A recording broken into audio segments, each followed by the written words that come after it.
this video I will discuss about guards.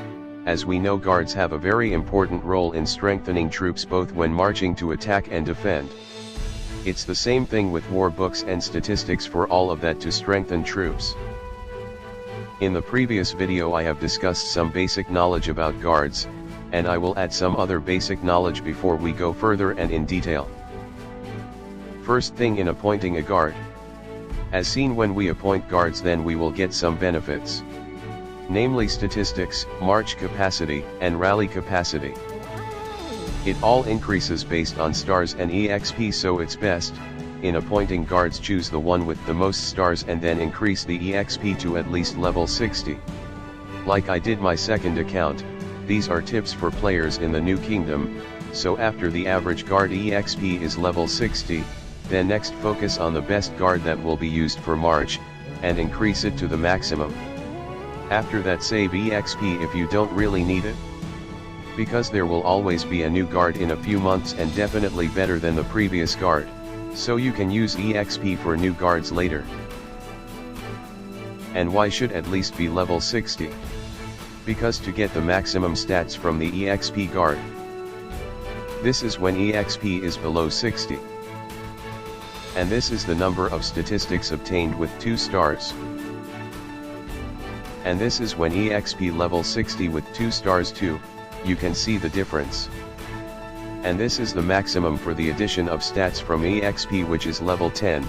After that, level 65 will increase the march capacity to the maximum, and then level 70 will increase the rally capacity, and that is already the maximum from EXP for appointed effect. So if you don't need a guard to march, then level 70 is maxed out to get all the benefits of appointment. And keep in mind, this is a tip for a new kingdom that increases all EXP from the start, and if you haven't got guard S, then for guard A or purple just increase it to level 30, no need to use a lot of EXP, because after getting guard S then you won't need guard A anymore. And need to know, the higher the level, the more EXP used. So it's better to save EXP for guards that are really needed, such as for march. And save EXP for guards that are really needed. This also applies to unlocking the 5th guard skill, which to unlock the 5th skill requires 3 guard S. While we know that for players in the New Kingdoms and non-spending, getting guard S is not an easy thing, so you should do careful consideration before unlocking this 5th skill. Make sure you really need that guard for the march. If you don't really need it, then better keep those S guard pieces, maybe you can get more to increase the star. And make sure you really don't need the guard piece before using it to unlock the 5th skill. Like this one. If you have a question what guard is the best, then the answer is simple. As a non or small spender, we don't have much choice. And the best is the one with the most stars, whether it's a distance guard, cavalry, or new guard for mixed troops. So the main consideration is which guard has the most stars you have, then that's the best. Unless you have all full stars, then you can do comparisons with training at Musketeers Fort. But I'm sure only big spender can do that. Now we discuss how guards work in battle.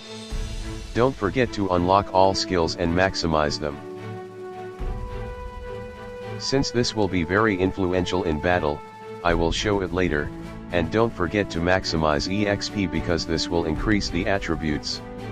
And for attribute points gained from increasing EXP and stars, it is best to use them to increase the recommended ones. Because the recommended attribute affects the 1st and 3rd skills. This skill makes the results of the battle always change, even with the same formation and number of troops. Pay attention to the percentage of troops that survived from all these reports. The percentage will always change even though everything is the same, the number of troops, formations, statistics, and guards.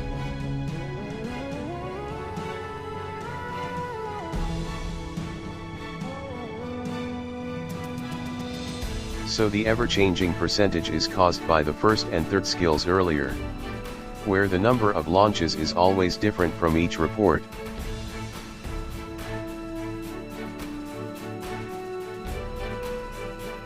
Note the number of launch.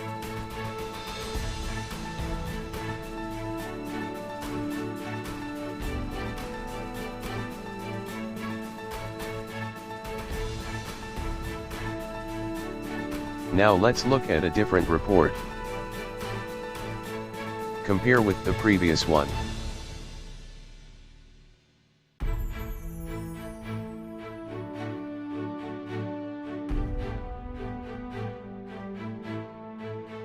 This not only happens to our guard but also to the opposing guard, so when the opposing guard is at his best, and we're at our worst, then the percentage of opponents will increase a lot, or it could be the other way around. And this cannot be predicted because it is always changing, so you shouldn't have to do any calculations and just do the best, maximize what you have, so that your head doesn't get dizzy calculating things that are uncertain. So from this guard's information, if the percentage difference is small, then the chances of losing and winning can change if it is done several times, for example when one-on-one, or mega rally, when KVK either in towers or palaces. For how to use guards, and formations for mixed troops with new guards like this I will discuss in the next video. Because at this time there is still a slight shortage of video data. Don't forget to subscribe and activate the bell so you don't miss the next latest video. Thank you for watching. See you.